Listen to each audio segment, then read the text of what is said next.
Je m'appelle Alain, je suis guide conférencier sur Sentier des Arts à Libère Trekking. Comme un hippodrome, il y avait les carfers où partaient les chevaux.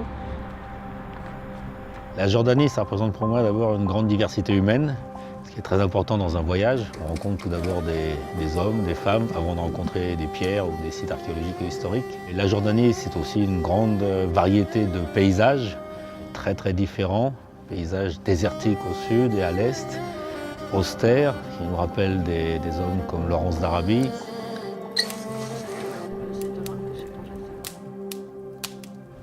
Plus on remonte vers le nord, Amman, ça nous rappelle le Proche-Orient, Dubaï, Koweït, les grandes villes modernes. Et vers l'ouest, la Jordanie traditionnelle, des cultures en terrasse, et des grands sites archéologiques comme Jerash, Pella, Umkeis. Au XIIIe siècle, comme l'arrivée des Hébreux. Le pays est très riche en histoire, c'est une histoire qui est plurimillénaire, comme tous les pays qui entourent d'ailleurs la Jordanie. Et la Jordanie est bien connue, beaucoup mieux connue pour la civilisation des Nabatéens et Pétra, qui fut le centre nabatéen le plus important. Et la période romaine, et grecque et romaine aussi, fut très riche. Et ce qui fait aussi donc la richesse archéologique du pays, ce sont ces périodes.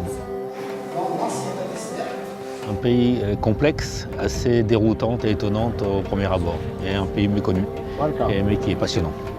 Dans le voyage, nous avons visité le site de Jerash, situé au nord de Amman, qui est un des plus grands sites gréco-romains du Proche-Orient. Un château médiéval construit à l'époque des croisades, à Al-Joun. C'est aussi une belle forteresse surplombant un magnifique paysage de la vallée du Jourdain. Madaba et ses mosaïques. Le château de Kérak, avec la personnalité de Renaud de Châtillon, qui fut le maître de ce château, situé dans la partie sud de la Jordanie.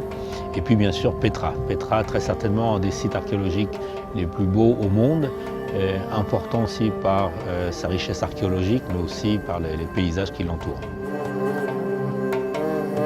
Décrire la Jordanie en 3 mots: diversité humaine et culturelle, diversité de paysages, et fascination du désert.